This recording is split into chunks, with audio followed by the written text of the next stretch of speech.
suppose that you had reminded me, as it were, that for Renoir, there's a conflict between literature and painting.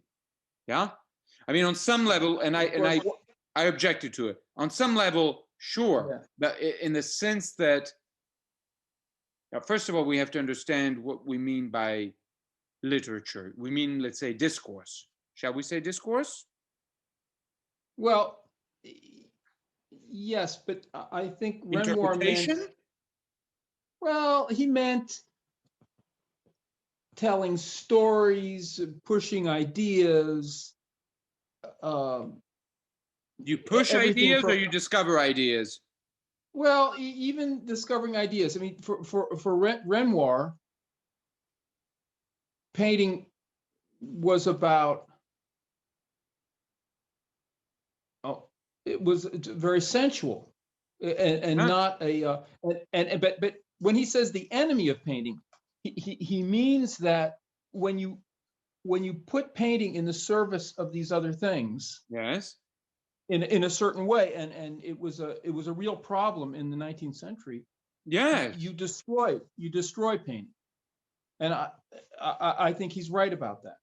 Okay. When you, of course, this is, I mean, to the extent that we're dealing with the modern problem that I also refer to in the Superman article, among others, where you have, in this case, painting being instrumentalized. Yeah, instrumentalized, and therefore talked away. Yes, the thing is that for Renoir and the early modernists, my analysis of this is that it comes out of the French Revolution, and there's a whole problem with the direction that David gave to the Academy, which resulted in a degradation of the métier of painting, an actual degradation of the art of painting. So it becomes it's the Enlightenment painting? What? Could we call that Enlightenment painting? Well, I mean, yeah, you could give it a you could give it a name like that, but it's, in other words, it's like what later happened with social realism. The point is that art should serve the new society. Yeah, okay.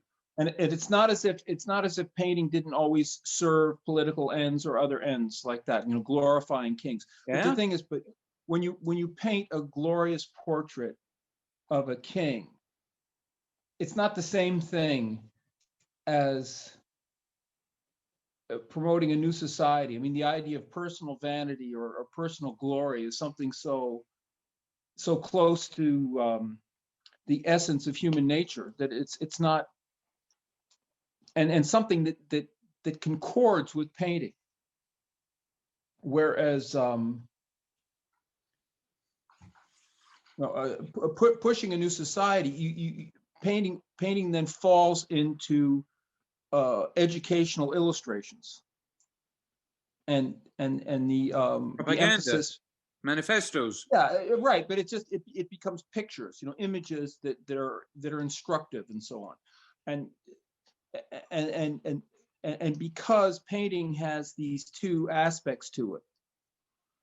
There's the illustrative aspect and then the decorative aspect. The decorative aspect gets pushed aside in favor of painting, of making of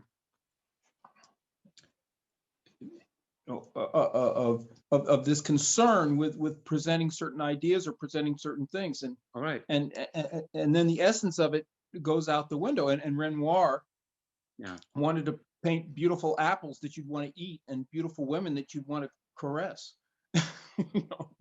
We'll stop there.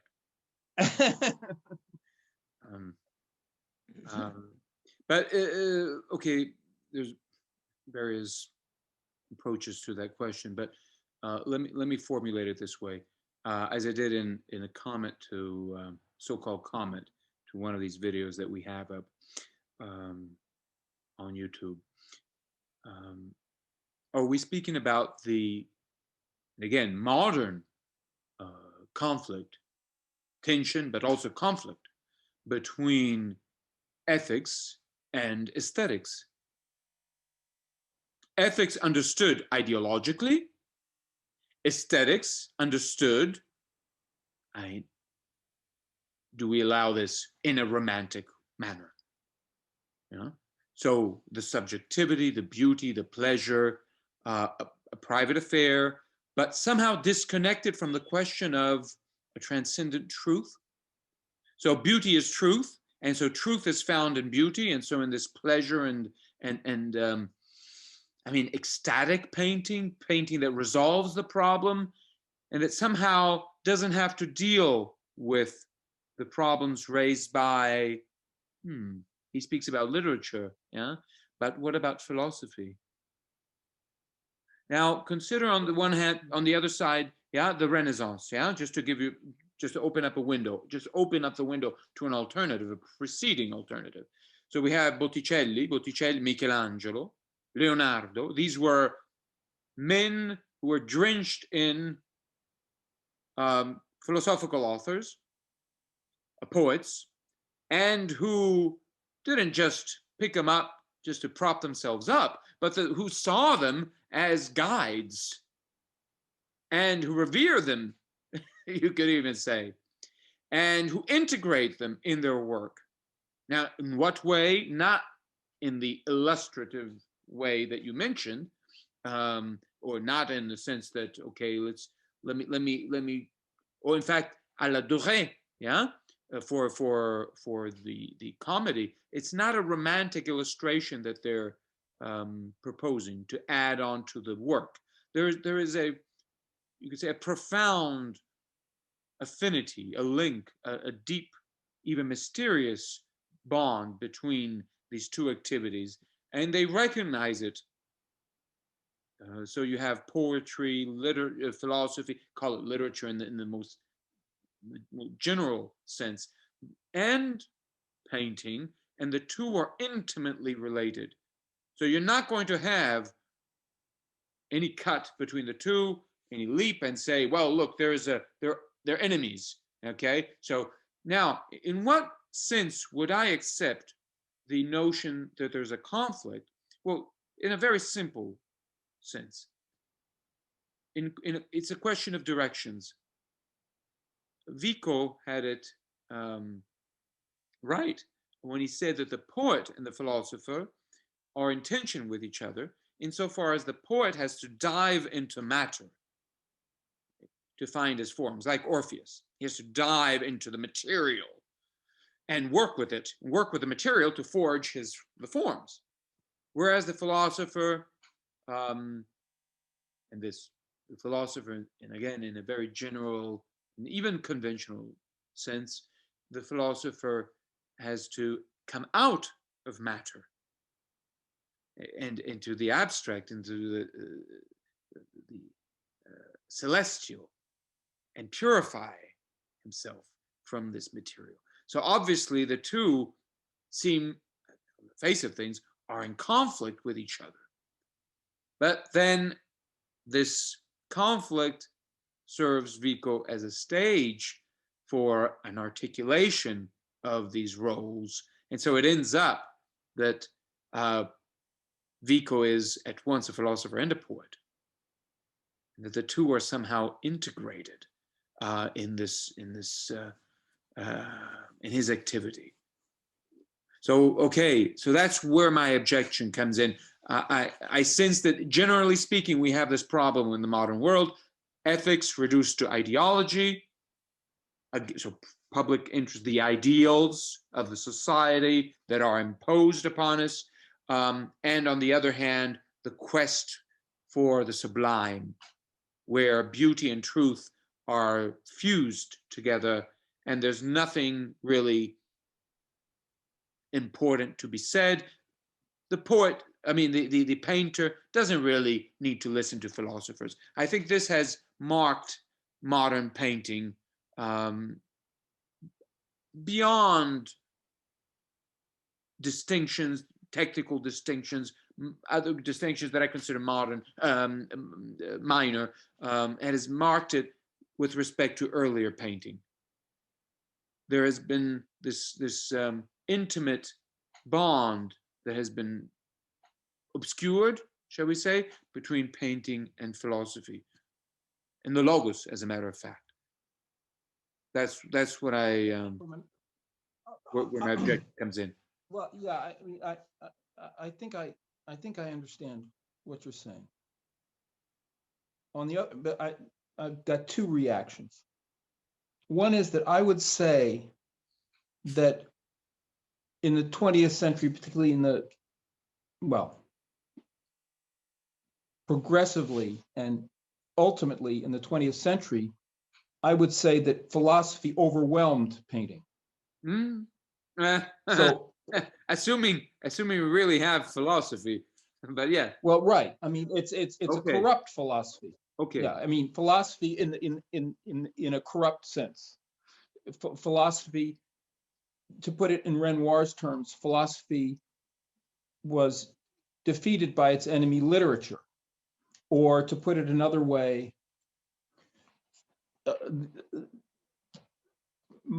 modern philosophy in its corruption corrupted everything around it. So in other words, I mean, I assume you'd make a distinction between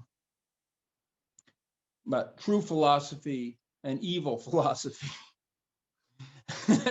Okay, philosophers can be wrong, yeah, can go wrong without necessarily being evil, but well, yeah, but when it starts destroying things, destroying things, it becomes evil.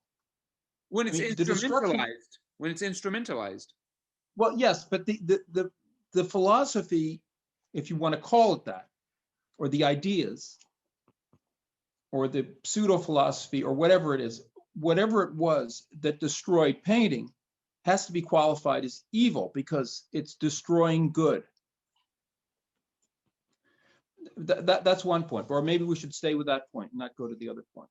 But my other point is regarding, say, the Renaissance and the great 15th and 16th century artists,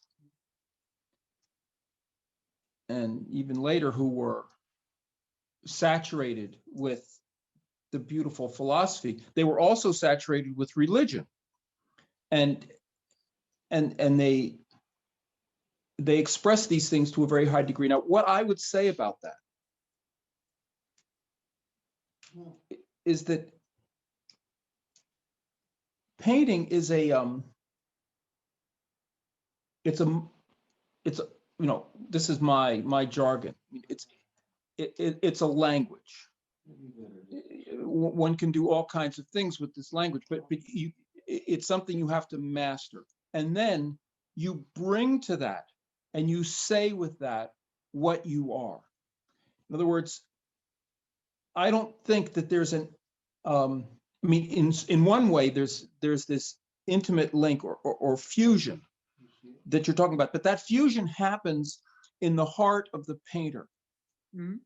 But there, on the one hand, there's the métier. What's the English word for that? The métier of the painter. It's a craft, right. A craftsman who knows the rules of his craft and understands his craft. Then there's who he is and what he comes to that with. And in a great confusion in contemporary art is that the craft part has been completely eliminated, and young people who want to be artists are indoctrinated with the idea, and this comes out of surrealism and so on. The creativity bubbling up out of ourselves, and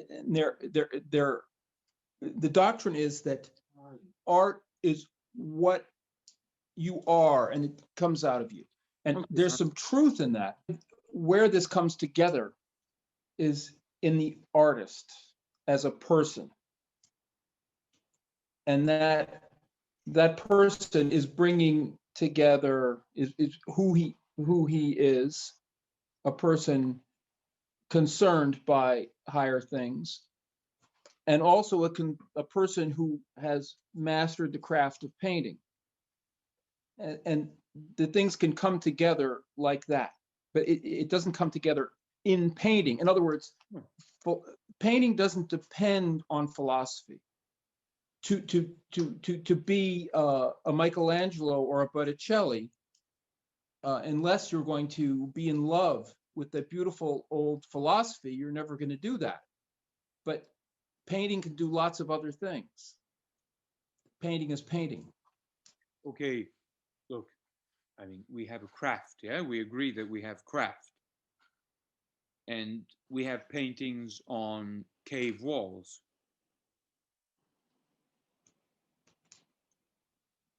And long before we had officially philosophers, yeah?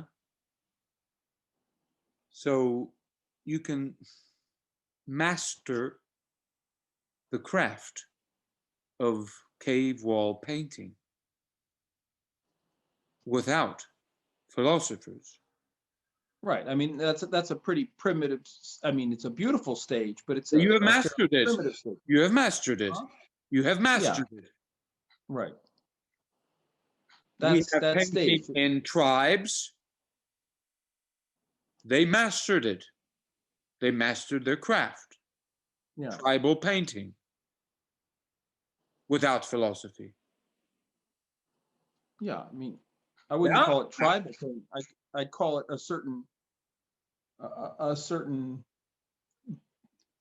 more you know a simple stage, an early stage in But they painting. wouldn't consider it that. They wouldn't. They would say they have mastered their painting. If you go to old, ancient, very ancient China, they had their painting. They have mastered their trade, their craft. Right, but their They wouldn't accept attitude your about it. paintings. They wouldn't accept Right. Michelangelo either. Well, okay, but I don't accept their attitude.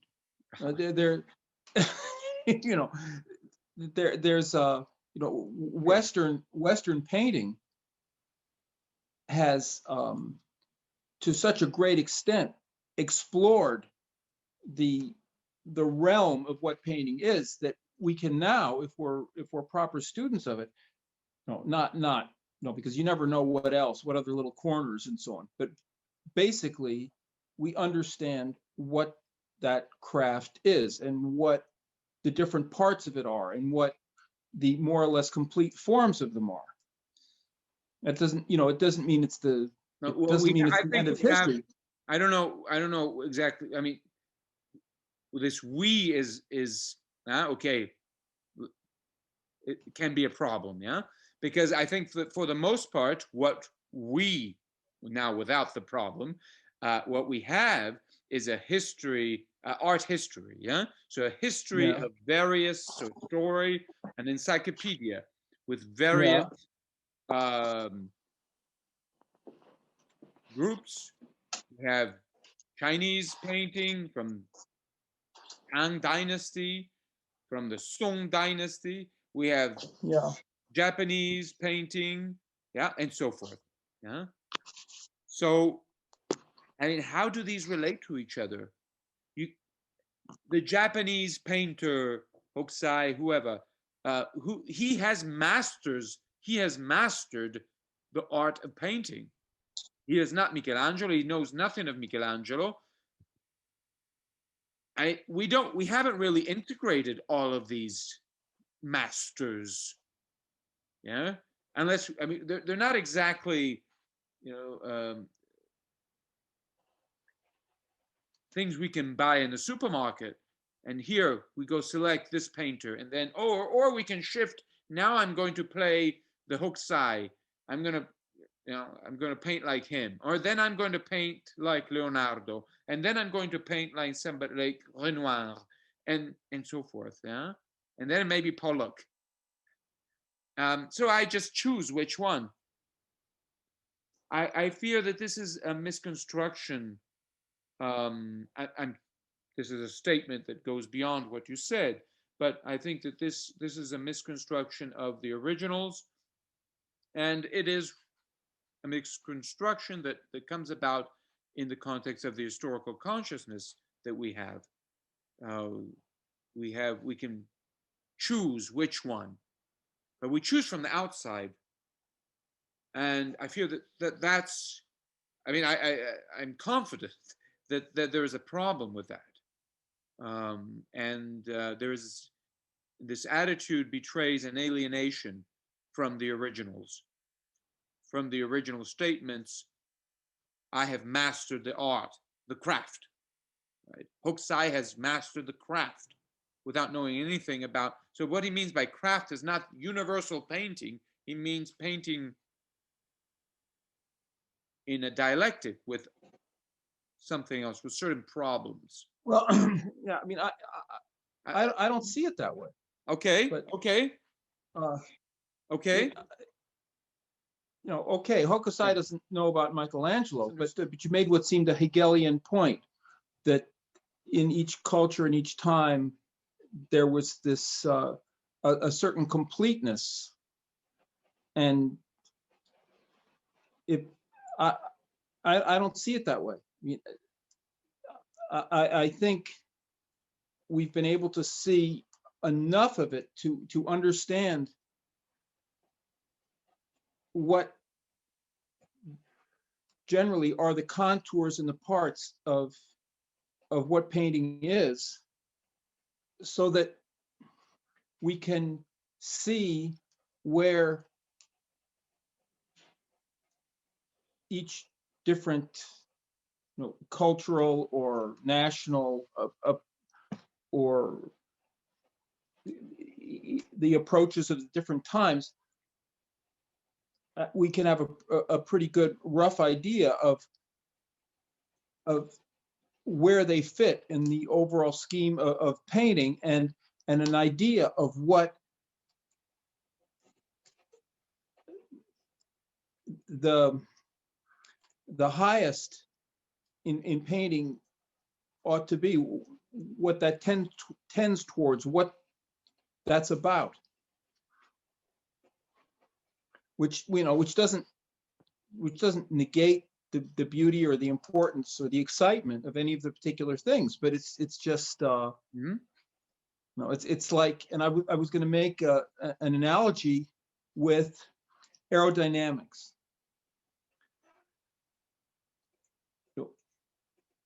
In over the 20th century, the science of aerodynamics developed very highly. So now they're still trying to perfect, say, cars, making cars aerodynamic. And the problem of cars is a limited problem, because the cars, except for racing cars, they're going to go 100 miles an hour. They're not really worried about, and the car. I mean, maybe pretty soon we won't have cars, but to the extent that there's a problem of aerodynamics in cars as we now understand them, that problem, it doesn't have an ultimate resolution, but we have a pretty good idea of what the problems are and how to address those problems. So it's the thing remains infinite, but we've got a very, very good general idea. Enough tests have been done and so on. Our painting is a much vaster problem than the aerodynamics of cars. But as a craft, it comes down to the same thing.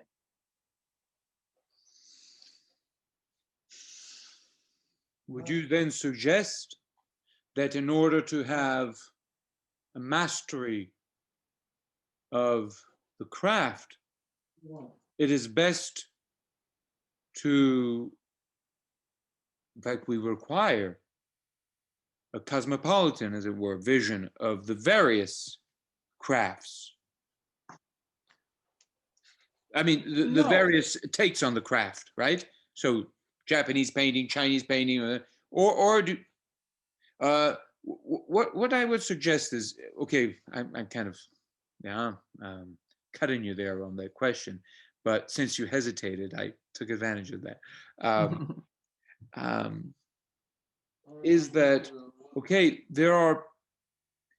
We can speak, and it makes sense to speak of the essence of the craft, I would suggest that the discovery of the essence of the craft is the work of the philosophical mind, and that there is no, therefore, discovery of the essence of the craft, and so therefore, in a serious sense, no mastery of the craft of cave painting, cave wall painting. That's what they do, and they didn't even, I don't think they would, those fellows would have troubled themselves over the question, who has mastered it? I mean, to master it is essentially, in tribal society as well, is to serve the purpose that, as it is understood in tribal society, and not philosophically. But now, this would suggest that, properly speaking, the mastery of the craft does become a problem only in the light of philosophy. Well, And okay. And so that people such as Renoir could not even have begun speaking about literature and any enemies without having been exposed, if only by osmosis, in advance to philosophical, good or bad, ideas. And so that the distinction between Leonardo and tribal paintings, or whatever it is, has to do with ideas.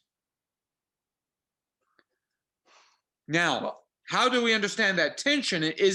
Are these ideas resolving painting in themselves? I would say no, but that there is this necessary philosophical background, as it were. Then we can elaborate on that, because we are indeed still speaking. We are articulating here. We're not painting. Okay, so there is a movement that is going backwards towards the unseen, whereas painting is moving towards what is seen. So I do not expect or pretend to resolve painting in my discourse right now. But what I do suggest is that if we are to try to understand the distinction between Renoir and Leonardo, or Michelangelo,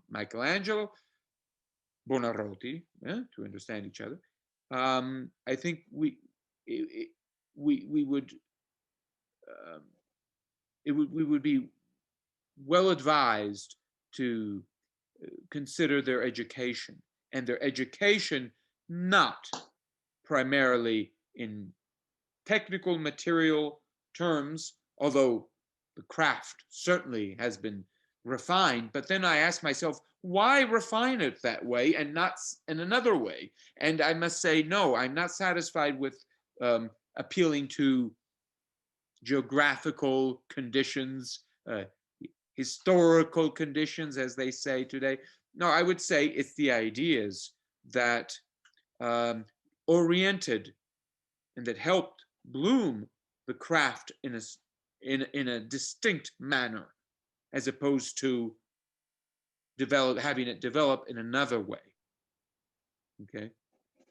And by by saying ideas, I don't mean that the ideas that are made here in Italy as opposed to ideas that are made there in Japan. I mean, I understand. In other words, if we could get ourselves back on track philosophically, then painting would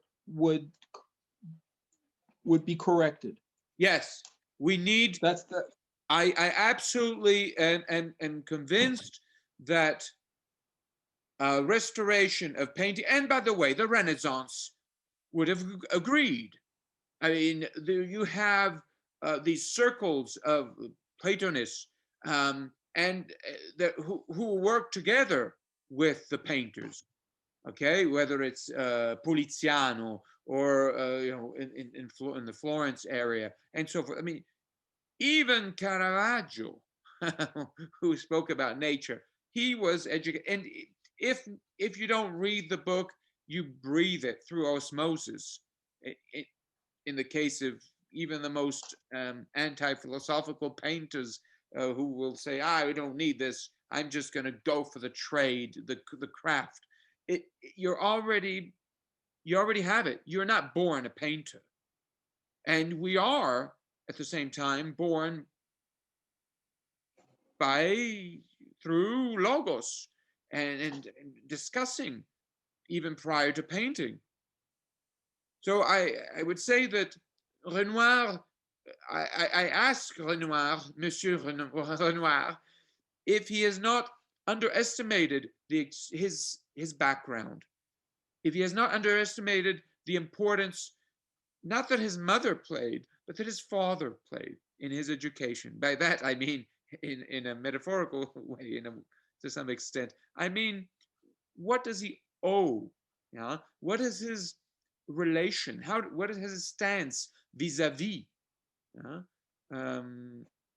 authority? Because I think that a lot of what we see in painting betrays a distinct relation to authority.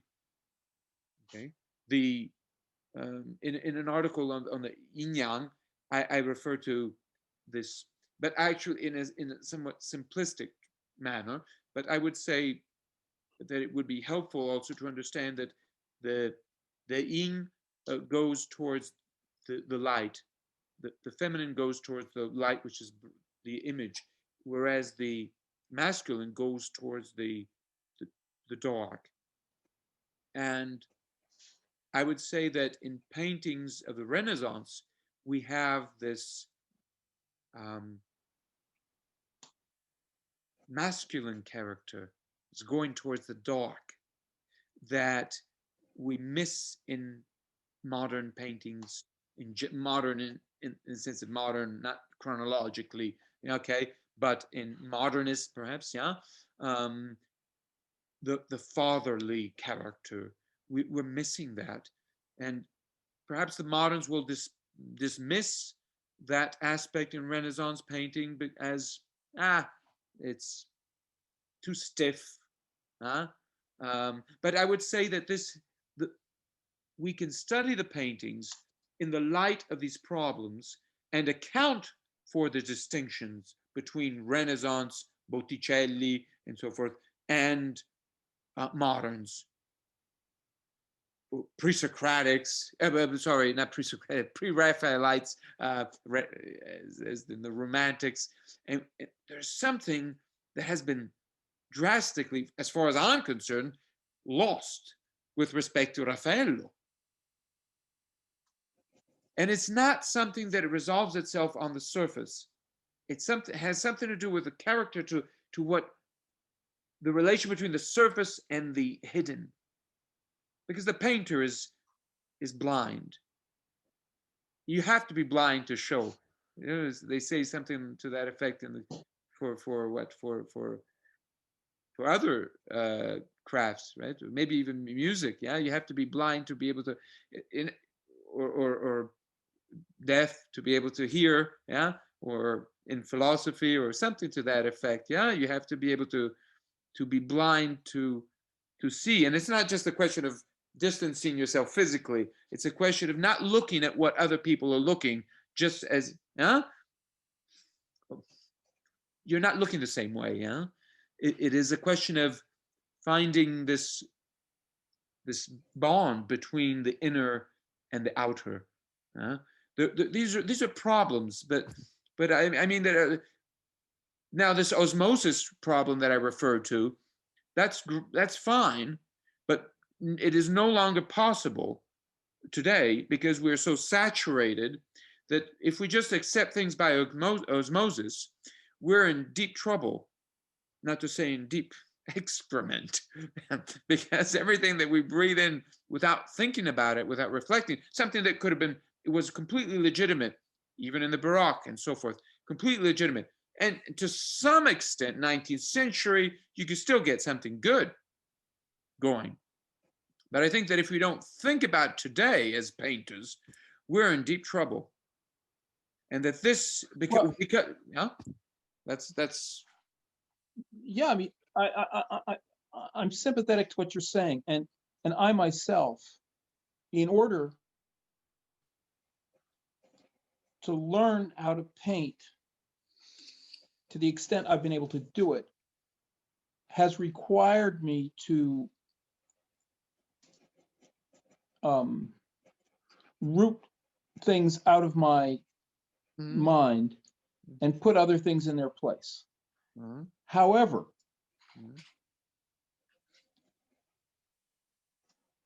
that in a certain way was a necessary aspect of the work that I've done. I mean, on myself. But it's, in terms of painting, it's not sufficient. No, it's not sufficient. The proper attitude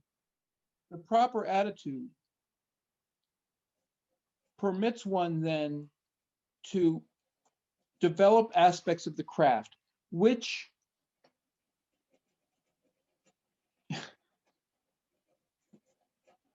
you know,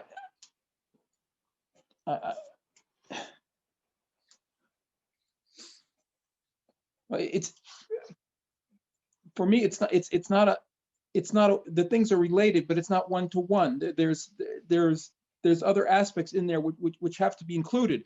It's not, for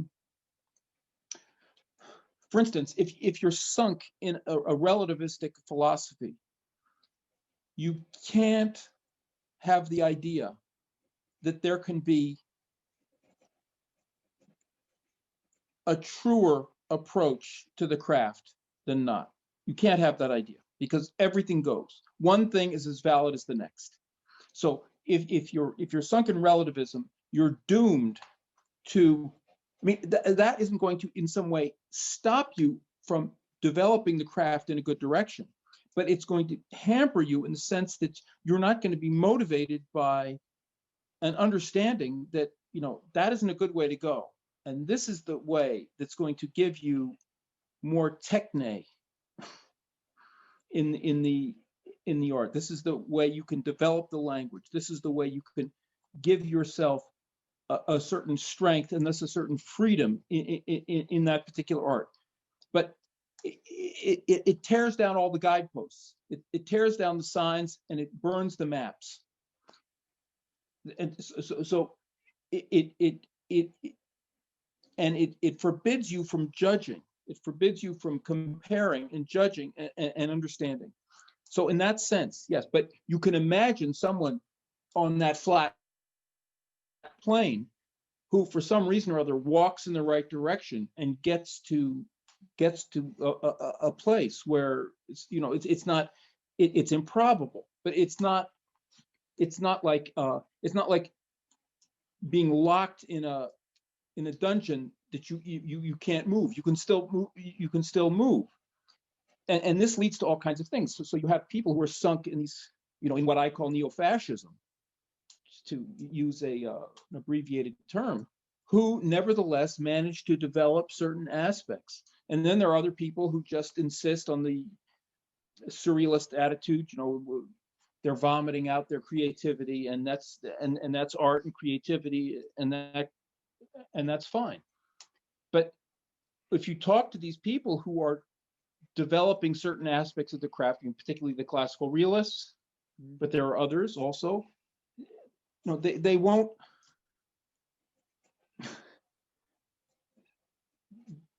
their understanding of how the craft is structured and so on is hampered because their minds are hampered by these situations that I'm describing. Now, when it comes to Renoir, I don't know. Renoir was a very simple kind of guy. I mean, in the best sense, you know, in the French sense, simple. And he was he was disgusted. People don't realize, when we think about 19th century painting, we think of Renoir and we think of Manet, and there's like 15 names that we come. Well, those 15 guys, they were totally outnumbered by hundreds of guys who were doing something else. And you only have to walk into Saint-Sulpice in Paris. There's the one alcove with the Delacroix, and then all the other alcoves. This is a gigantic. Well, there's the Pigalle at the end.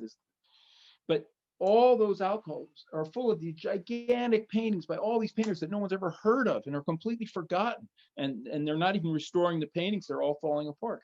And that's where you can see, and you can see it in lots of other churches in Paris. You can see what Renoir was up against. So it's Still.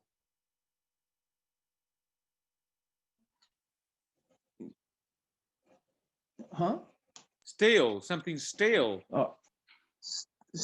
Yeah, something that he wasn't interested in. He saw that wasn't. Well, was dead. Well, it was a corrupt kind of painting, but very skillful. See, that's the thing. That's why it's perverse, because it had a very, very skillful aspect to it. And in a certain way, Renoir, he might have been less skillful than a lot of these guys, but he had a real painter's heart. And how do you?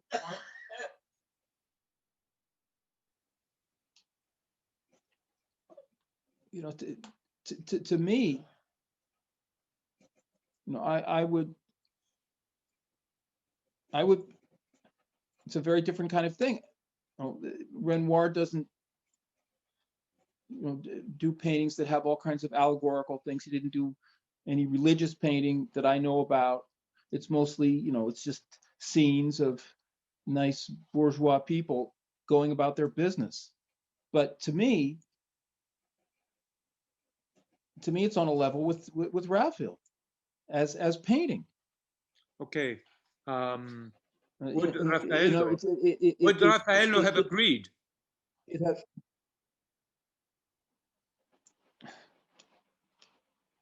Well, I mean, if. Okay, I understand, for instance, Paul, I understand the notion that there is energy in it. There is vitality in the painting. Yeah. There's also, you could also bring in to the equation the effect, the sensual aspect.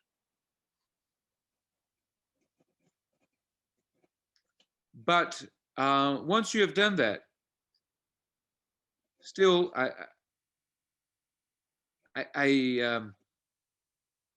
think that is a relevant question. Would Raphael have agreed? Would he have accepted being quite aware of what it means to have a vibrant painting, to have a living painting, a real painter, okay, with character and so forth? I mean, and the big question for me is whether painting resolves itself in painting. Well, it's huh? The thing is, take Raphael's Madonnas. Let's not talk about the big frescoes, but take the Madonnas. Their overwhelming character is the sweetness, and then you have Renoirs, which have this tremendous sweetness. Yeah, but it's not. There's something that I don't see in Renoir that I see in Raffaello. There is something, and I'm not speaking about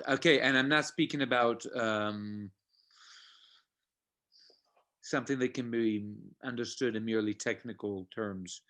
I am open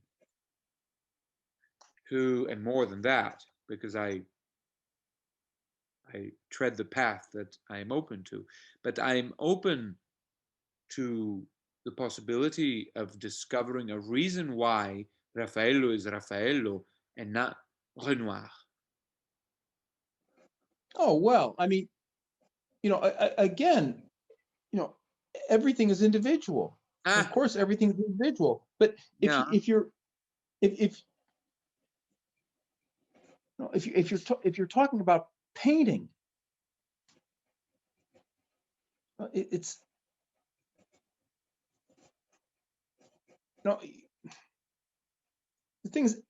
Okay, you take the School of Athens, Raphael, School of Athens. All right, there's all these pictures, and then you have a painting like Ingres. What is it? The Children of Homer, or whatever it is.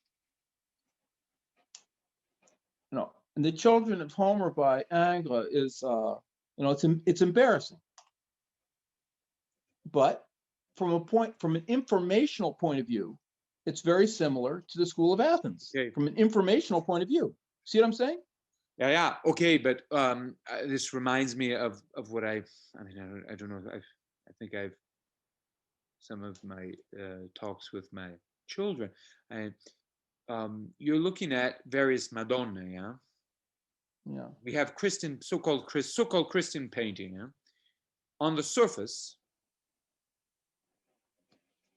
thousands perhaps of paintings representing Mary and Jesus. Right?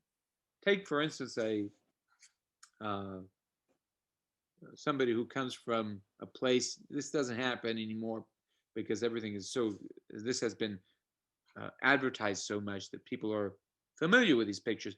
But take somebody who grew up in a rural China, who has never been exposed to these paintings, and comes to Europe, and he looks at all these paintings, and he says, "Boy, they're always painting the same thing."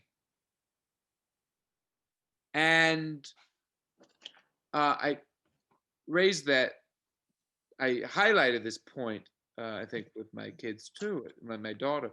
And what is this painting about? Is it about the title? Are they representing Mary and Jesus? Or is there something else that the painters? I mean, otherwise, why don't you just stick to one of them? Why do you need others?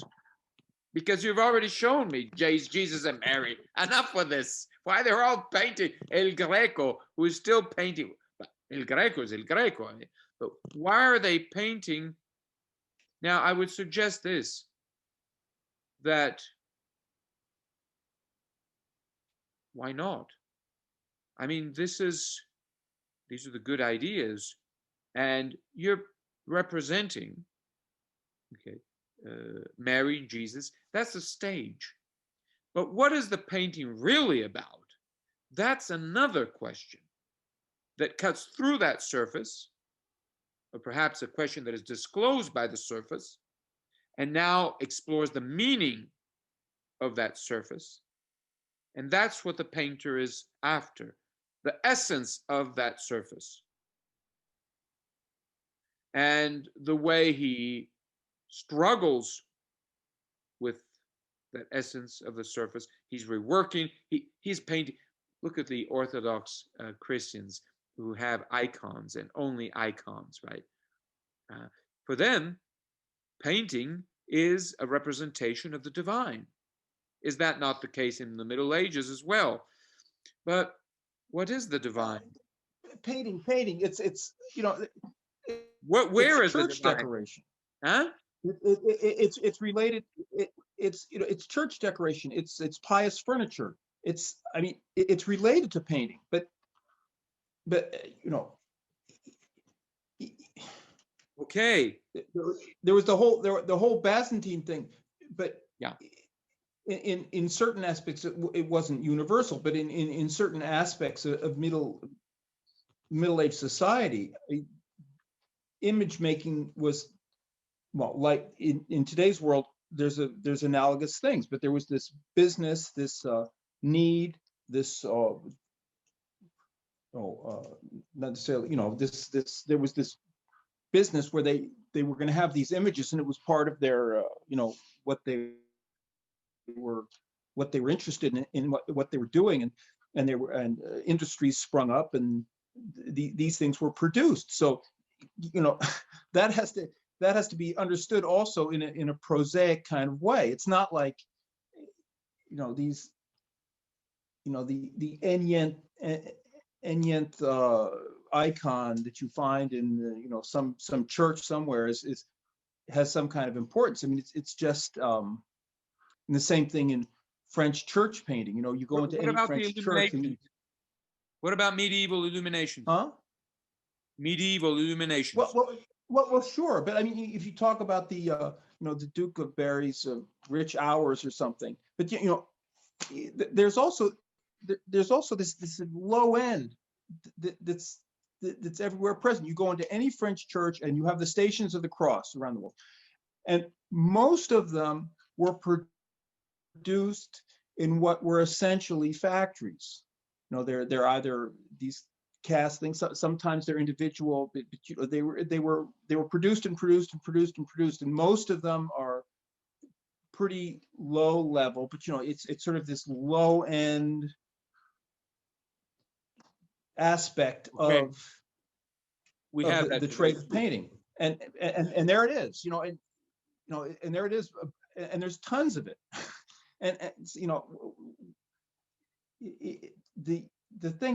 the thing is not to be judged by that sort of manifestation. I mean, most of Byzantine painting is just, I mean, it can be very beautiful, but most of it, just like all this, French pious art from the 19th century and early 20th century, most of it is just routine, and it's just filling a social need, and you can't take it seriously. And the same thing with most of Chinese painting. You can't take it seriously as a I mean, and the same thing with most contemporary art. There's now, yeah, what? Well, you see, without even going to the old Chinese scene, staying in the Middle Ages, I'm not confident about equating mechanical production that we see in the modern world with the low side. I don't know. I don't equate it. I'm talking about. Age. I mean, what I mean is this. Hold on. Yeah. My concern here is one for piety, and I mean by that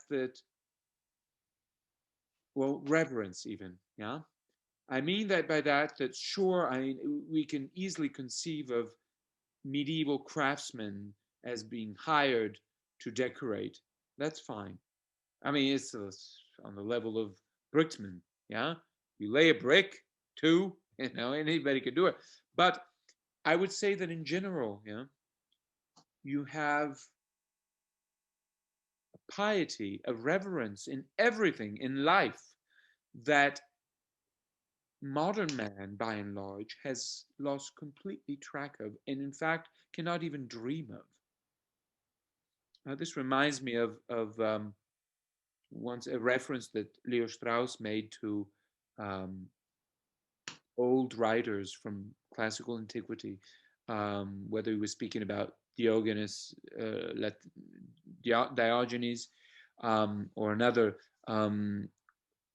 His point was that even the low level writer of classical antiquity is more worth reading than, I'm paraphrasing, but it is more noble and has more to teach us, in fact, than most high level authors today. And I think we can relate this to the conditions, the upbringing of medieval man, where even a simple sculpture in a church bespeaks a reverence and something that modern man has by and large lost.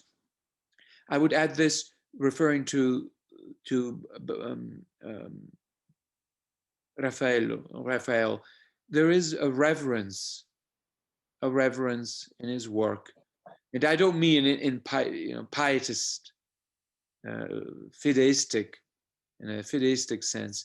There is a reverence that is certainly tied to his understanding, his upbringing of related to authority. Yeah, there is a reverence that I do not see in modern painting by and large, modern painting qua modern, a reverence that is tied to also the development of prudence, because there is prudence at work in painting, whether we know it or not, whether we abandon prudence or not. I mean, you could be Pollock and no longer, but you still have to have a minimum of prudence, because you have to be able to splash the painting on the canvas and not off the canvas. But there is this problem of prudence is much more important for him than for the modern painters. It has it is tied and rooted in the problem of reverence, and that is deeply related to the consciousness, awareness of a décalage, of a hiatus, unsurmountable in practical terms, between the unsaid and the said. And I've had this sense for a long time that modern painting tries to say everything, that tries to resolve the problems of philosophy within painting. And for a long time, I thought that this was the wrong way to go. And a Who are you long talking time ago, about? huh? Who are you talking about? Modern painting in What general. paint? Well, I mean, it's so big. Yeah, I, I mean, you don't mean Renoir. You Renoir. don't mean Renoir. I will venture to say yes, definitely. Wherever, I mean, in spite of, okay, we're not speaking about Pollock here when in the case of Renoir. There's certainly a lot of work involved, spiritual work. There's a reason why, and it's not by chance that his work is produced.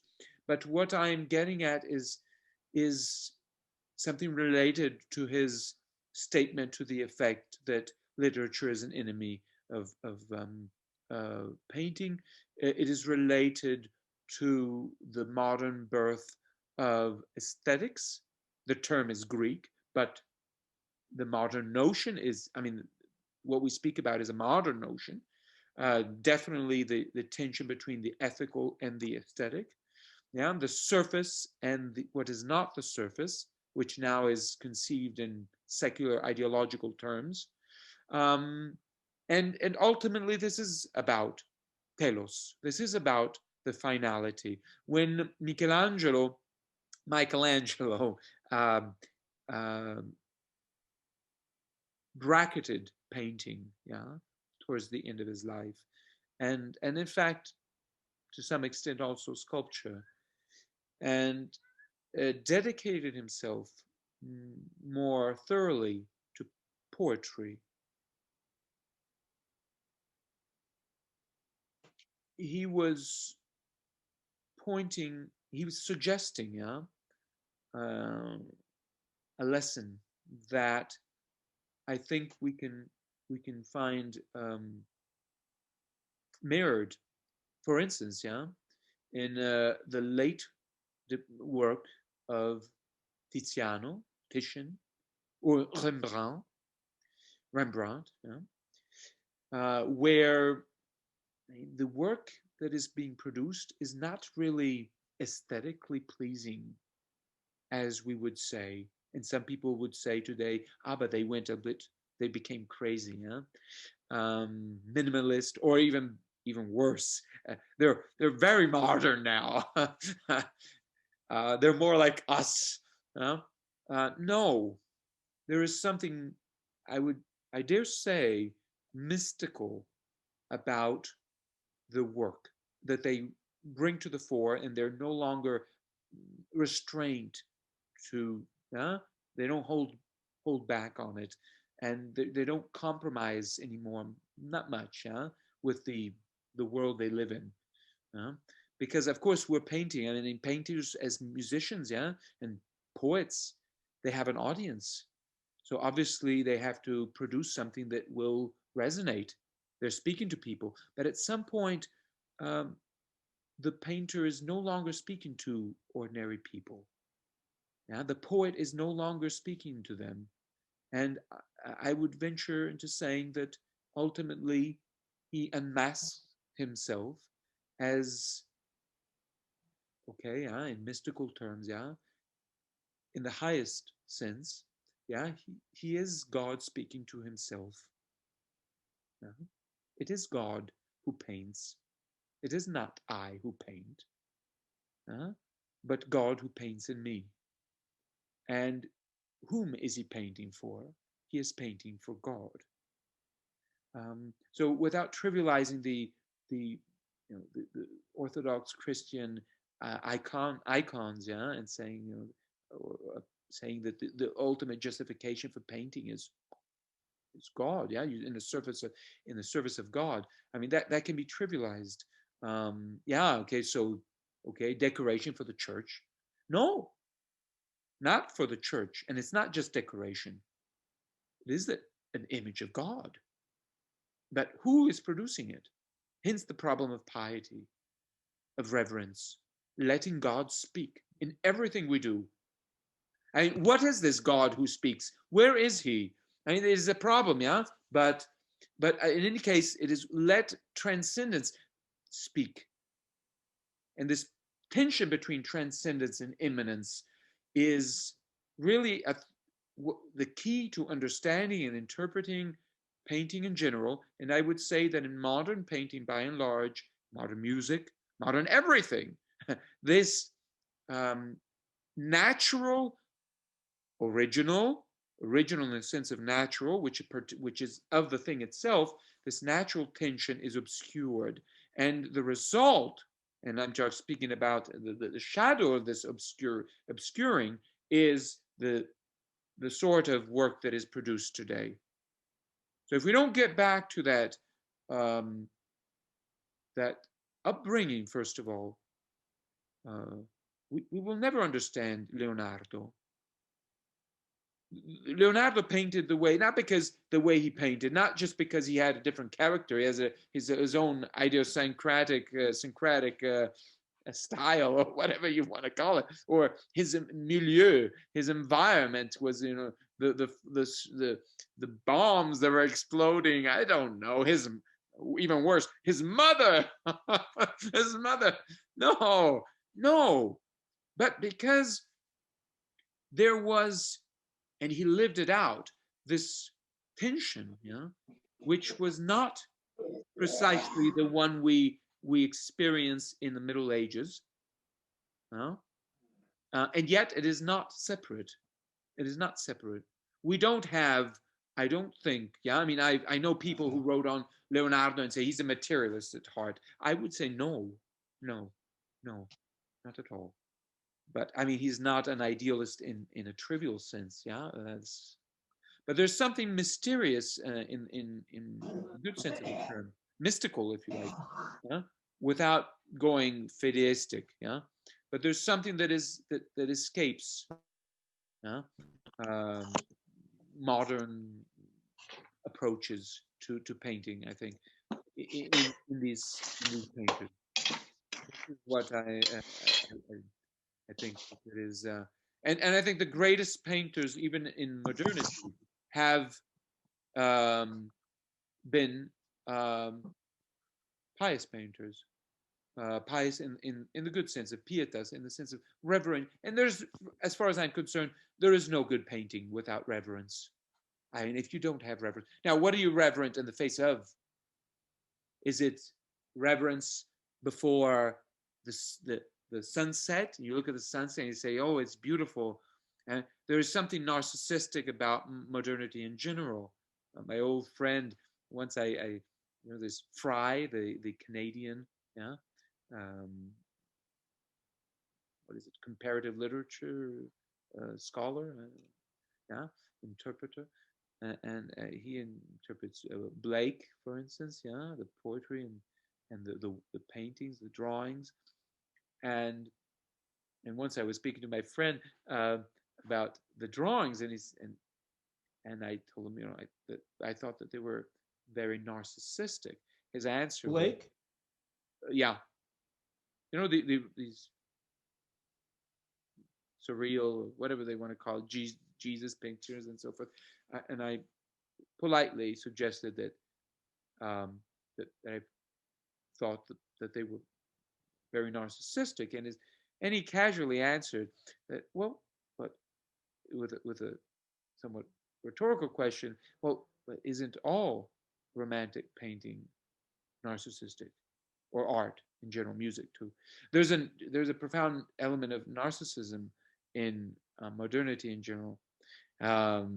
There's Dostoevsky tried to transcend. That's the whole. I think one of the main problems that he deals with is narcissism. How do we escape narcissism? Right, through his workings, his elaborate diggings in the human spirit.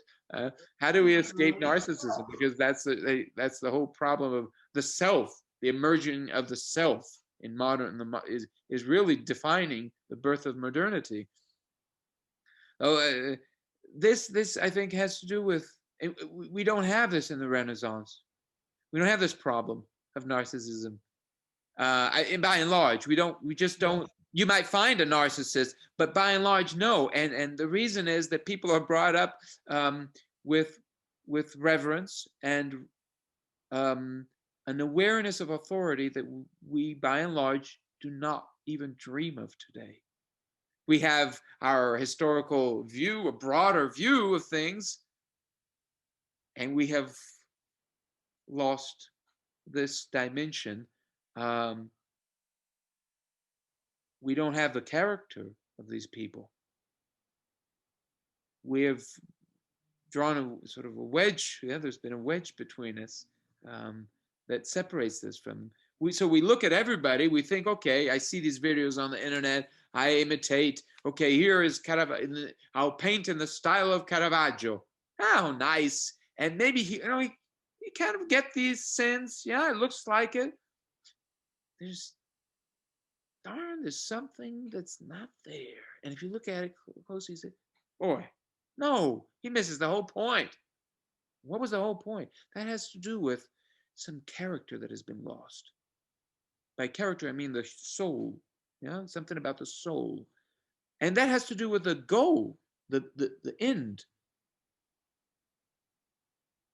I would even say that the end is not on the surface.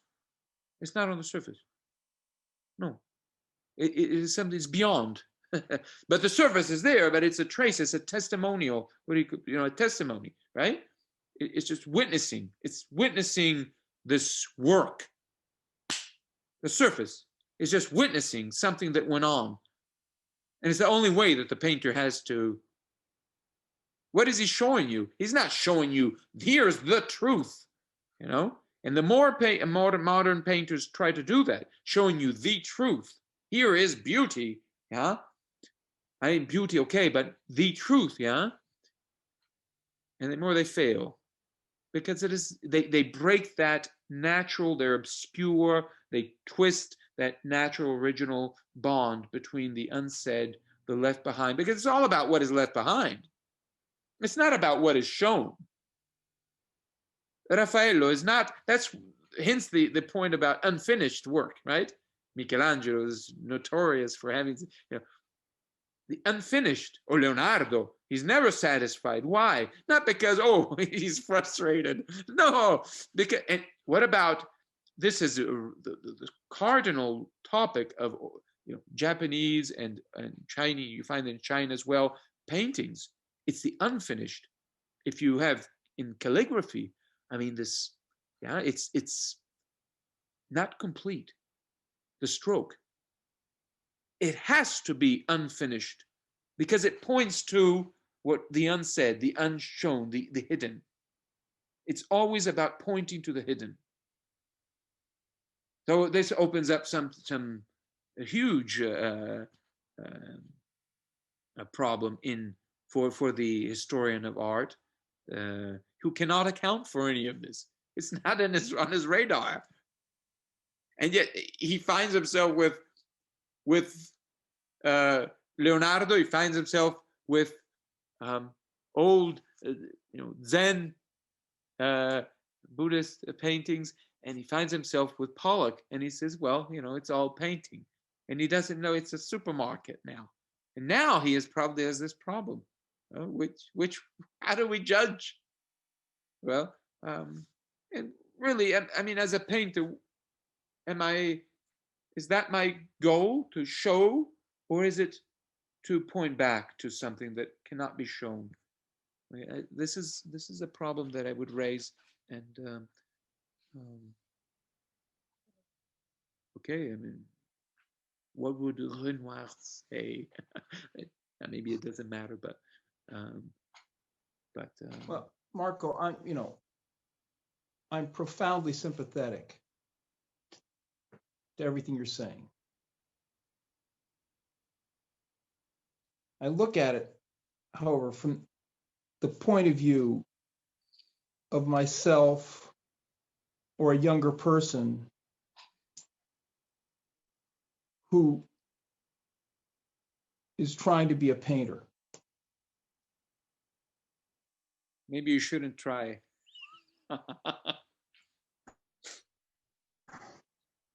You have to try. I mean, it's okay, no, but try to be a painter. I mean, you have to. Otherwise, you're talking like a surrealist. Otherwise you're saying, it'll just flow out. Have the right attitude. No. It'll flow out. No, I mean, okay, let's go back to real people. Yeah, I mean, you're just, Leonardo. Yeah, or I don't know, even Caravaggio. Yeah, I mean, he was drawing as a boy. Yeah, Michelangelo Merisi da Caravaggio. He was drawing, and his father, well, took him to a bottega, yeah, and there he was serving some master, and he learned. He was painting. Then eventually started painting heads, some flowers. But it's his work, well, yeah. That doesn't exist today. Yeah, of course that not. doesn't exist today. Oh yeah, but this is just part of the Any kid starts out drawing, but there's no more education. Yes. Not only have we completely changed, we've completely changed attitudes, but yes. The education is gone. Yeah, it's demolished. But I would say you can't just go back to that education without considering why it was there. It was there in the context of it was there in a world where you have. Yes, but you also, that education could also go wrong. I mean, if you in Milan, for instance, you go to that big museum they've got there, and you see so much of this clumsy, terrible painting, made in the 16th century. I mean, a lot of people were getting bad educations.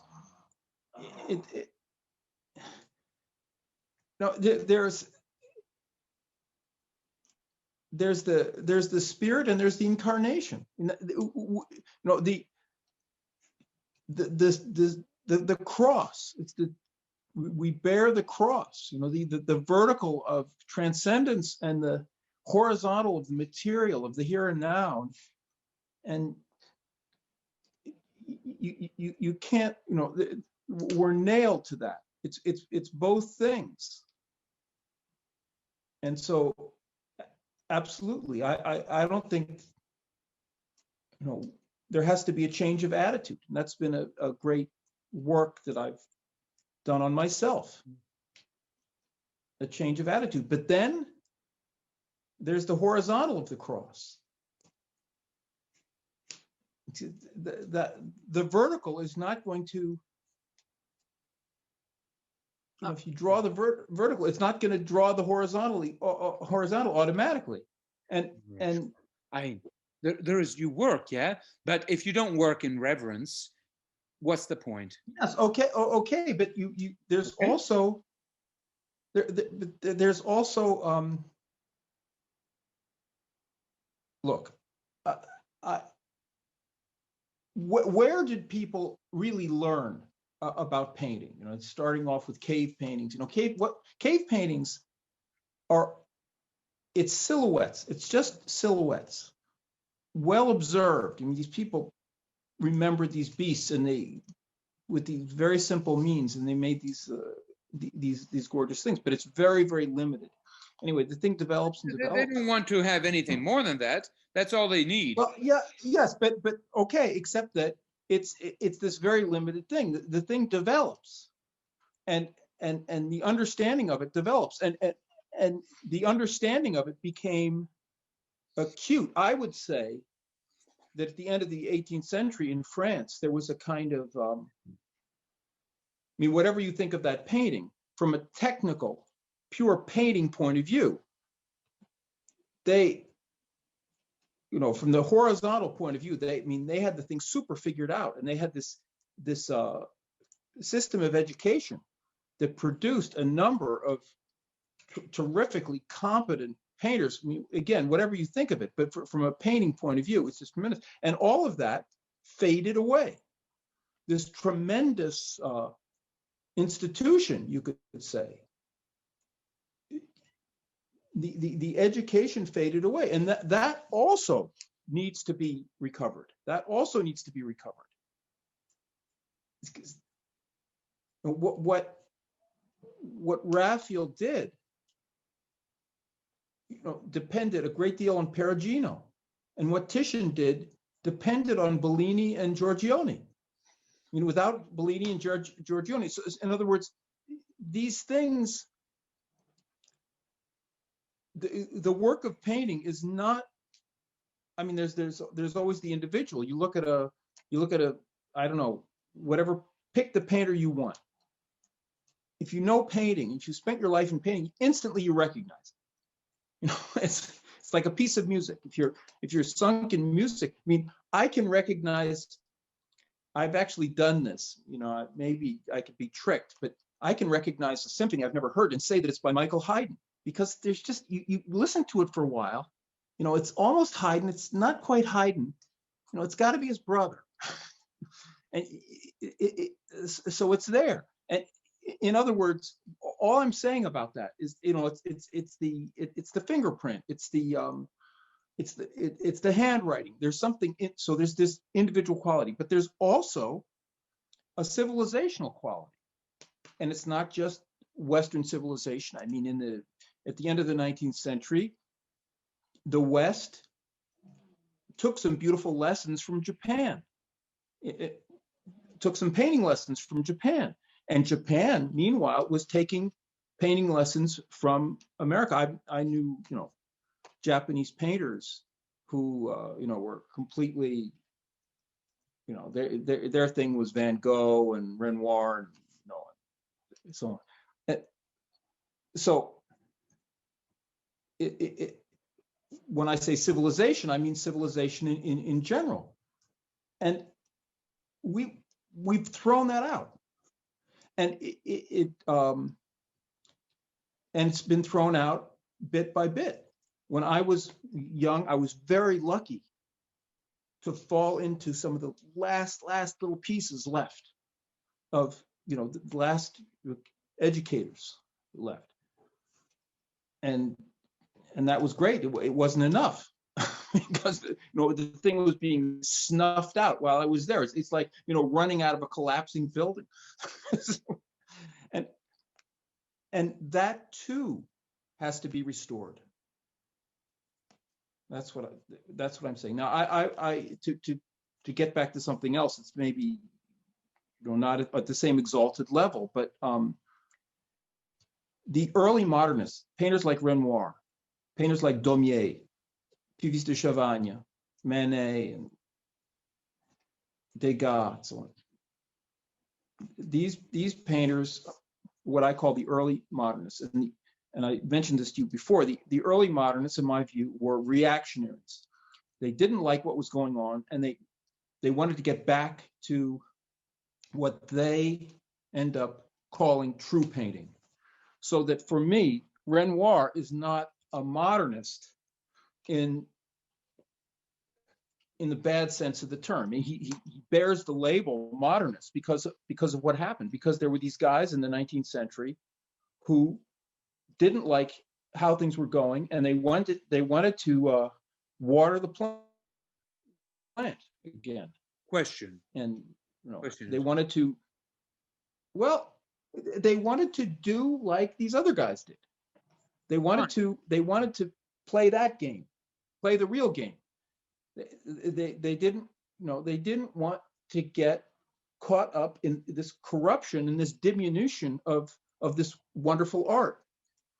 And so they resisted. They did something else. Right. And then what grew out of, then there was the second wave of modernism and the third wave. And so the ideological pressures, which had really sprung into full social being with the French Revolution, eventually they kept churning and churning, and eventually in the 20th century managed to completely destroy painting, which they'd started to do in the 19th century. There was this attempt to rescue it, which had different ramifications, and then in the 60s, that was it. It got that didn't mean that there weren't some guys here and there doing some stuff, but basically from a point of view of society, it was wrecked. So yes, piety,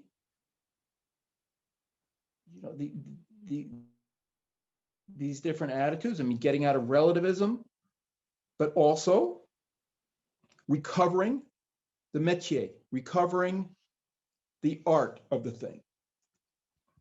Do you see this related to the response that is given to the early Enlightenment thinkers by critics of the Enlightenment, such as Rousseau, Jean-Jacques Rousseau?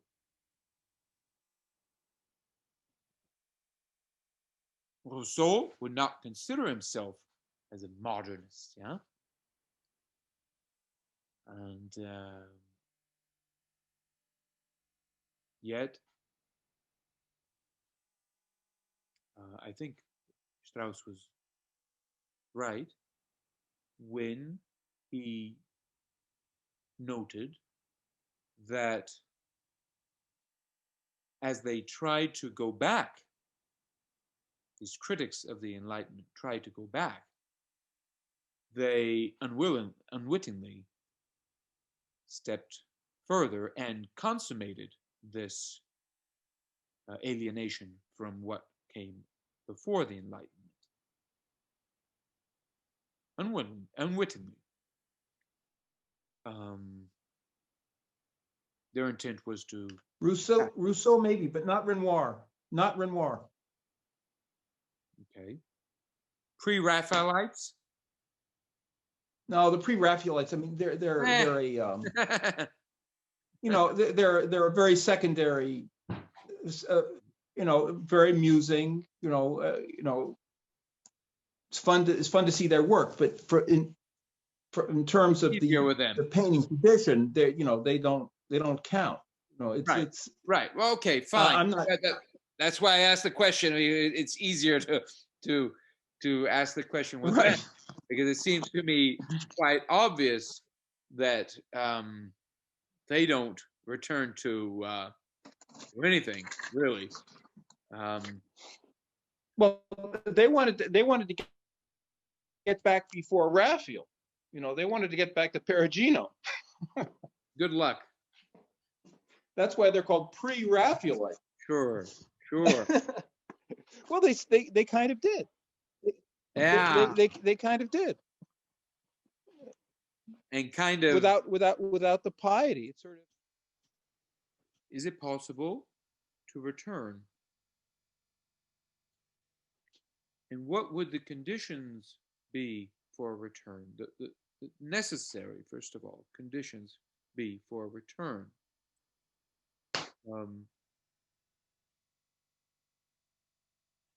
in the Caravaggio article, and I'll try to, if you think it's worth it, I'll try to Yeah, have a link all those things. The Superman article, the Caravaggio, and the latest article, the Hero article. oh, that has yet to come out. Yeah. Oh, right, yeah. So, but as far as the Caravaggio piece is concerned,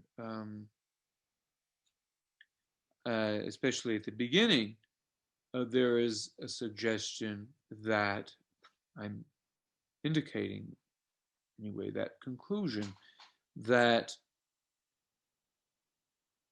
Caravaggio's painting cannot be adequately understood aside from the question of fear. Not fear in the Freudian psychological sense, but fear in the sense of the original experience of things. So when Caravaggio is speaking about his returning to nature, he does not mean that, you know, up till now, people hadn't been looking at sunsets, and now I'm going to look at the sunset for the first time, and I'm unique because of that, because I look at people's skin, and people hadn't been looking at skin before. I think that would be a silly understanding of his statement or his reference to nature. I think he means something along the lines of going back to an original experience. When he refers to nature, his return to nature as distinguishing him from other painters. He's being a bit polemical, but in the fragments essentially that we have of the records of his theoretical position, as we would call it today, perhaps, I think these make sense with respect to his paintings. Yeah, when we interpret his paintings, when we take them seriously, and when we look at them also side by side with others' paintings, contemporaries, there's something that distinguishes them from others. And I think this has to do with his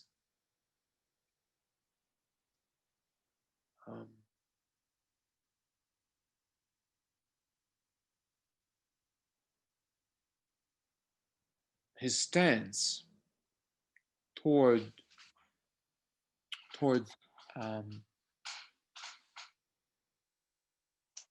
fundamental problems. And I would relate this to Leonardo's dream of a cave. You're familiar with it? No.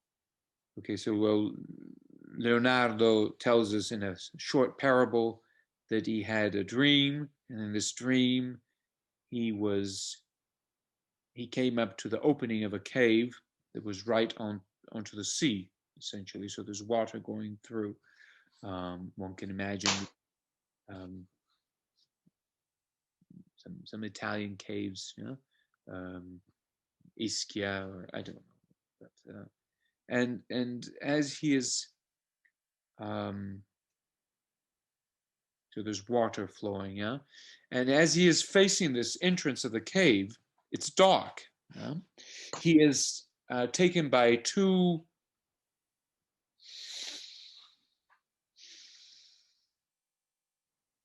impulses.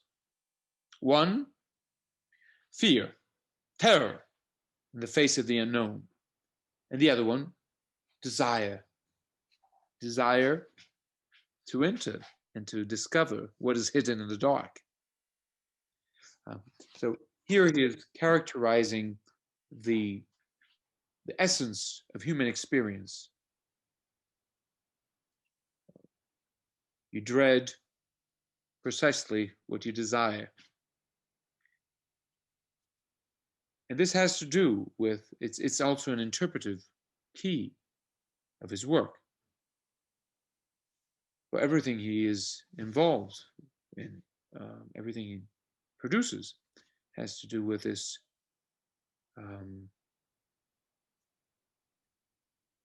this tension, this conflict of these two elements, between these two elements of fear. Fear is in this original terror, timor, religious in the original sense of the term, and desire. They are compatible with each other. Indeed, they belong to each other, and they characterize also definitely the work of Caravaggio. There's something that is that these paintings of his are pregnant with. That's it. Especially the last painting that I referred to. I'm skipping technical aspects that are finally not very important. Yeah, what I think counts about, for example, the martyrdom of Saint Matthew is that problem. He is highlighting that the character of the essence of human experience. I'm not making too much out of the term experience here, but the essence of the human experience, which is neither an absolute beginning nor the end of the story. It is simply the condition of fallen man, if you like, but it is the incipit, the beginning of human experience. And as we become forgetful of this incipit, we gradually fall prey to various traps, eventually ending up with the current situation, I would say, current predicament or current scene. So, and that is also why, I don't know if did I mention that in one of the articles where I suggested the only way to transcend, to escape the fears that are produced by our social engineers would be to recover or come back to a fear that it's not a choice, by the way. It cannot be a choice. I choose the fear. It's kind of, yeah, it's pretty silly. But for a stronger fear to take over the scene, that would be on a collective level, on a as a society, however you want to call it. That would be the only way for our present society to escape this particular Fear of God. Yeah, but God. Fear of God. You can say that, and that makes, I accept that, but it's not enough to say, because what God? I mean, certainly not the God that is produced by social engineers. Well, I mean, fear of God in the traditional of God in the traditional Christian sense. Yes, and yet something that is not necessarily only Christian, or I'm talking about an experience when Caravaggio speaks about, and Leonardo, let's go back to the dream. He is not saying, okay, I saw the burning bush, something to that effect. He is not relating it necessarily to Christianity. He is speaking about in a pagan, a common man is a pagan man. The common, prior to his learning about Christianity, he is, or to rising to the Evangelo, the gospel, the news, as it were. He's a pagan man, a common man, and so he's speaking about his experience, the dread, which is open, philosophically speaking. Yeah, we can say that it's open to providence. It's open to divine interventions. I mean, and it's defined by the divine, But this divine can manifest itself and does manifest itself in very terrible ways. Right? It's the fear that stops all fears. Yes, yes, but well, A, how do you get there? And B, from there, from there, how do you recover painting from there? I mean, what you said about what Caravaggio expresses, whatever one thinks of that, again, it becomes like contemporary discourse. It becomes like, you have this exalted vision, or you are this this marvelous creature inhabited by X, Y, and Z, and then this will be the thing. This is what they were already teaching this in the 70s in art schools. No, and the 70s, we're speaking about, or 60s, whenever. Psychological states of mind. I don't know what. There is no reverence in their work. I don't see any reverence. No, but they wouldn't have talked about reverence, but they would have talked about that, the art is a manifestation of an inner state. Yeah, but the inner states. Well, again, that's why I spoke about psychology. I mean, obviously, it's a very different thing from what you're talking about, except that structurally, I'm just trying to make the point. That from your interpretation of Caravaggio, you can't get from there to true painting. He's revisiting. No, he is revisiting the birth, the dawn of experience. You find this in but the dawn of experience. The dawn of the experience has nothing to do with how to draw. No, but yes. Wait. But how to draw? His paintings have everything to do with the dawn of experience. He's confronting the dawn of experience. And when he says, I return to nature, I am returning to Genesis. I'm returning to my birth.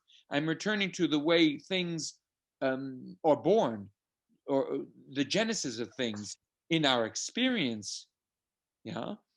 How do we? But still, I mean, that's define our experience. The genesis of drawing would be cave painting, and a cave painter. No, I don't mean not equipped.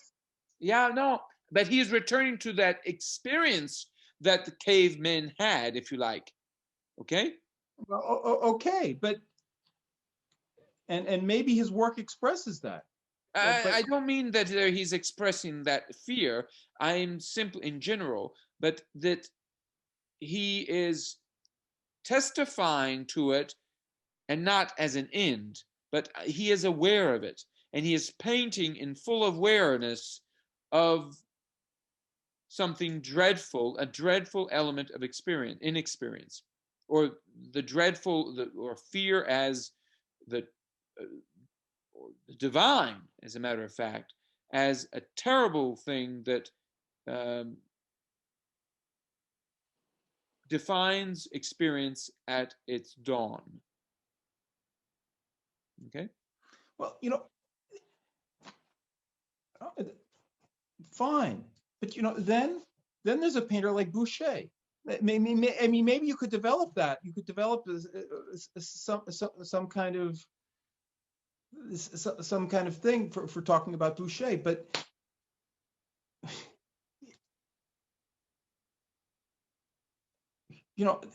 I just.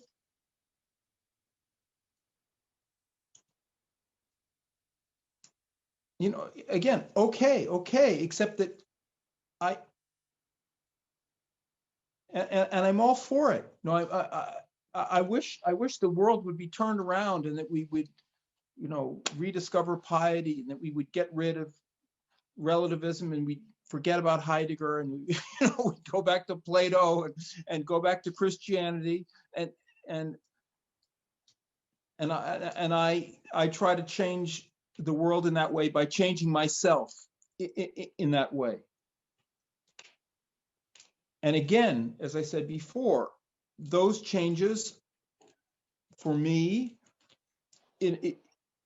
are a necessary but not a sufficient condition, or maybe not necessary, but certainly an important condition, but not a sufficient condition for learning how to paint. And if you can do a beautiful painting, which is in a certain way a separate thing, it's also a contribution to a world that's more in touch with something, the sort of thing that you're evoking.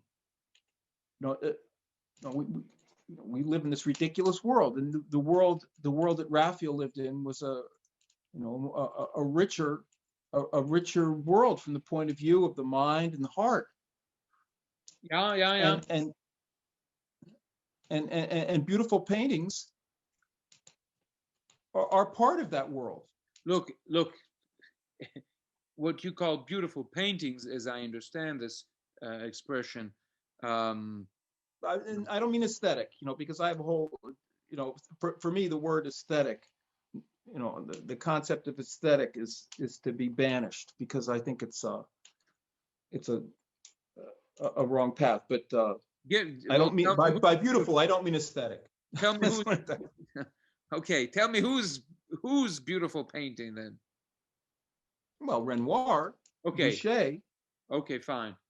Well, I would say then that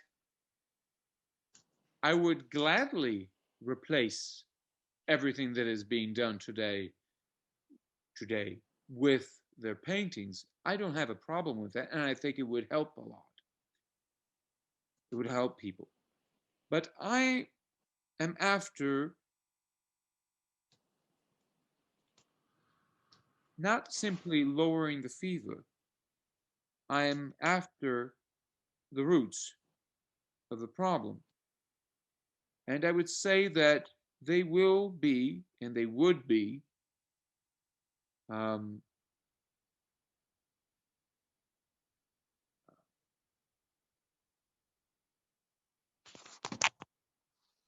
Who are they? Oh, I'm talking about Renoir and Mm-hmm.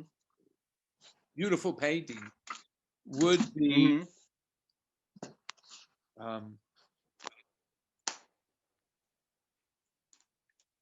pearls in the hands of, under the hoofs of pigs.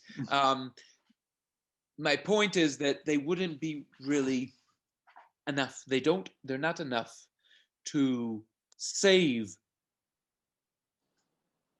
Ulysses' companions. Oh, certainly not. Certainly not. But and I am after saving. I mean, not in a chronological sense, but I am simply suggesting that if anyone wants to come out of this swamp, not simply keep his hands clean or stay out of the swamp, out of the mud, and just minimize the horrors of this, or minimize the filth. If you want to come out of it altogether, then the only way to do it is to return to a dawn of experience, to return to this problem of that is highlighted by Leonardo's dream. This is a sine qua non. And I would say that painters who can otherwise produce beautiful paintings do not, for that purpose, producing beautiful paintings, do not necessarily require, right? They don't require any serious awareness of that problem. They don't require serious awareness of that problem. If that's true, then we're not really talking about painting. We're talking about an attitude that needs to be reactivated or reborn into the world. And It doesn't really have anything to do with painting. Now, it has to do with painting in the respect that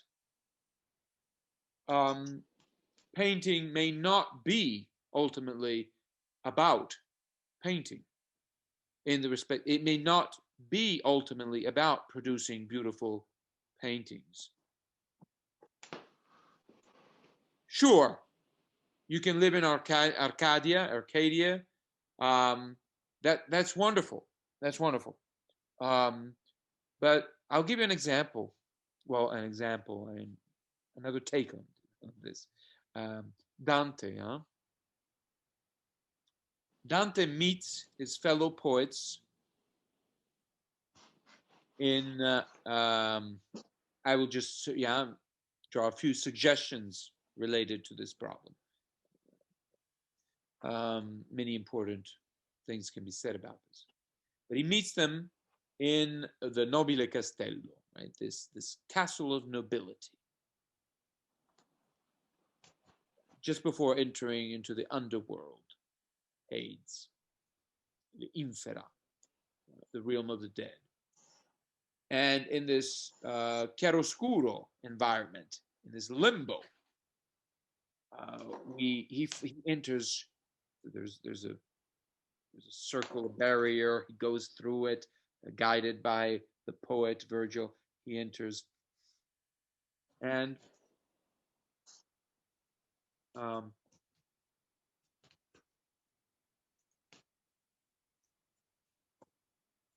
he could stay there. They invite him to stay, apparently, but he doesn't. It sounds like he will be coming back. He doesn't say adieu forever. I may be coming back here, so keep my seat warm, or, I'll be back. But I need to go somewhere else. In the first canto of the Inferno, there is a similar suggestion to the effect that he was going to proceed uphill on the Parnassus. But there were obstacles. And Virgil told them, well, now, if you try to go up there, you're not going to manage. There's going to be obstacles that prevent you from really enjoying life with the muses and Apollo and so forth. He has to take a detour. This detour will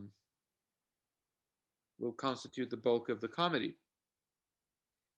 And a comedy that, incidentally, I would suggest does not end in paradise, but because after all, he does awaken from this dream, and it takes him back to this hidden place, which is hidden in limbo, in this between the light and dark, in this castle of nobility. So he does return after all. But he has to go through this journey, this education. We find the education also in Michelangelo's Final Judgment. You have it in mind. On one side, you have people trying to go up to the heavens, but they're pushed back. They're driven back by the demons. They don't let him go up. And there are no angels helping you up anyway. On the other side, and in the middle, there's purgatory. Right? There's the cave, and you go through, and you through the fire of purgatory. That's the education. You come out all weak and fear and trembling, as it were. But so you going through this purgatory, this fire, this education, and really dying, as it were. Yeah, you die through the fire. You're purified. Aquetinus, fire and water, the purifying elements for the Romans. Then you're actually lifted up by the angels. And then when you go to heaven, what does he do? When you look at Michelangelo's heavens, you have the two poles, just as in Dante. You have on the one hand the heroes of the Old Testament, on the other hand the heroes of the pagan world, including Averroes, and they're all discussing, and there's debates, and there's all kinds of things are going on. It's not just the choir boys or even the circle of the angels. There's all kinds of activity and going on, people hugging each other, and and that's in heaven. So how do you get up there? Or how do you get up to Parnassus, right? Parnassus. And well, that's what I'm speaking about. Unless we want to go settle for reification, we can always get reifications to the nth power. With what you referred to the 70s. These are sham imitations where you say, well, I'm going to have this experience, and I am God. Yeah, you have all these New Age. It is like comparing, old medieval religion or Meister Eckhart, to postmodern, I don't know, New Age self-help, inspirational writings. And there's people who do that, and they say it's the same thing. No, I'm afraid not. Has nothing to do with it. It's obscene to even suggest that. But that is, I think, what we're up against. There is a need for a detour, a detour that takes us through that.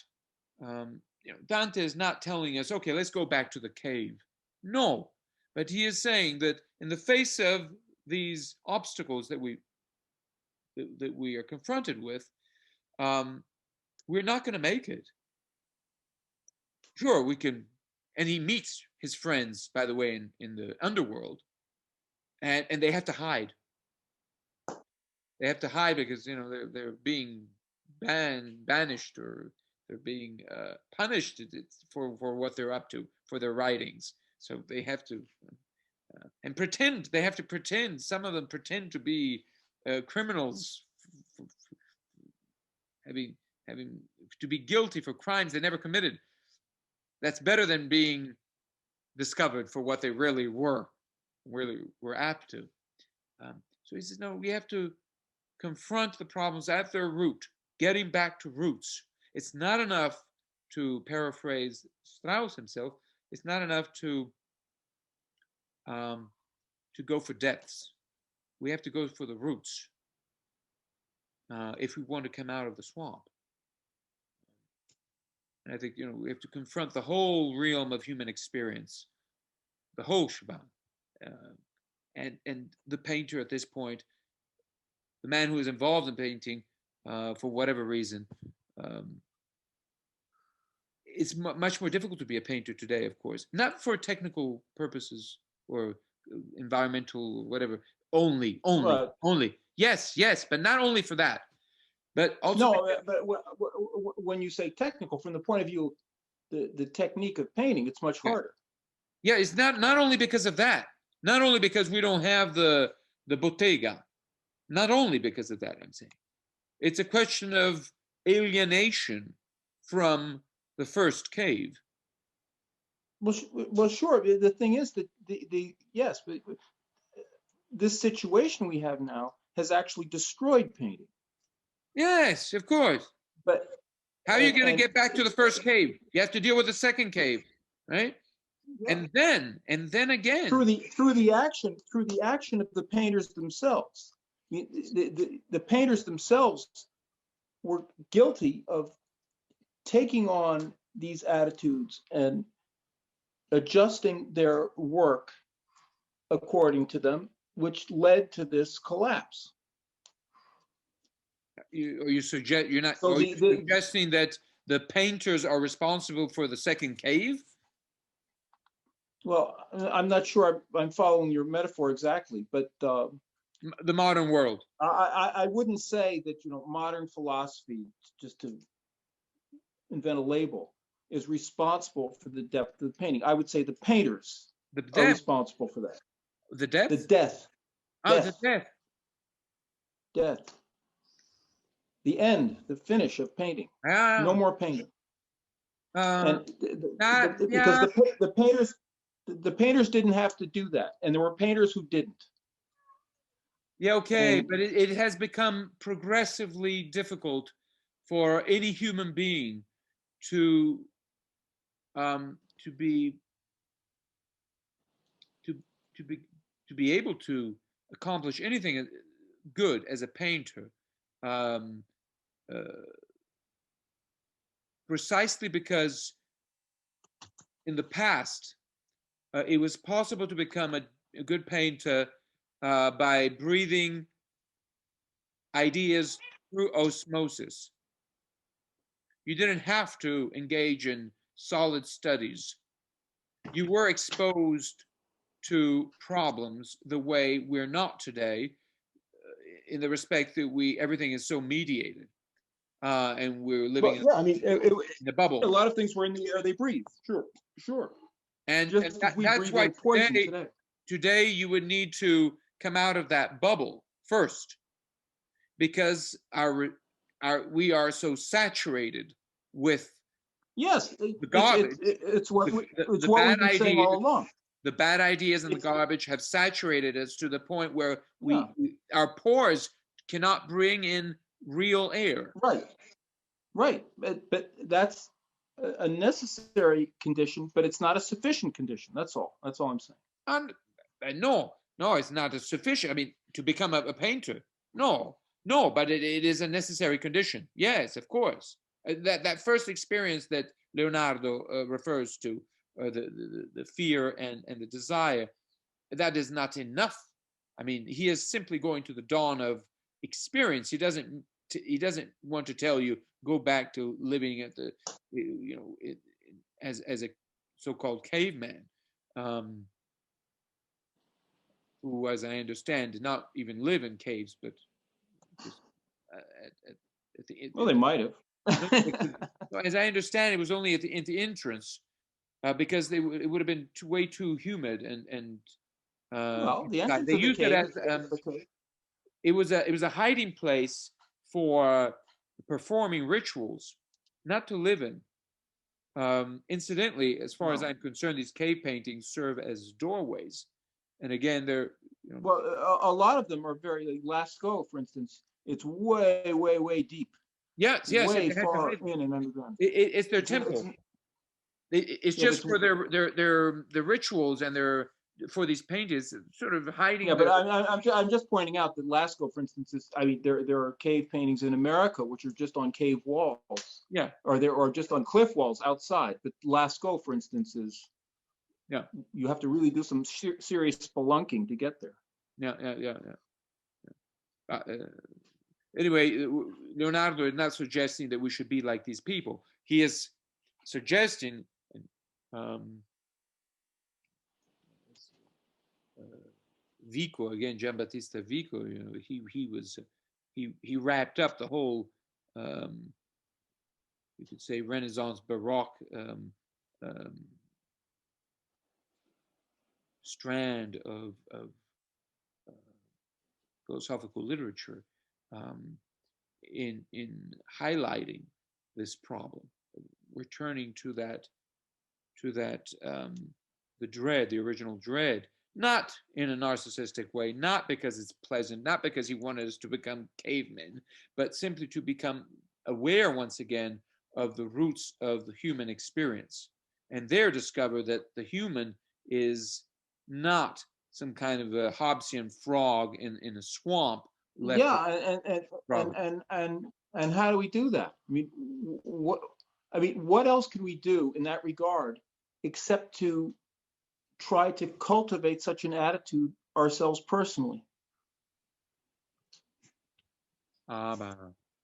You, the Logos is the only way. The Logos shall set you free. um, Studying, and I'm afraid that No. we cannot become good painters through osmosis anymore. We're in such a world that, only through rigorous study of sources, um, First of all, sources that can help us free ourselves, respond, first of all, respond to the objections against the very possibility of a return, Yeah. because we're also faced with that. So hence the importance, I think, unequivocal, of Leo Strauss.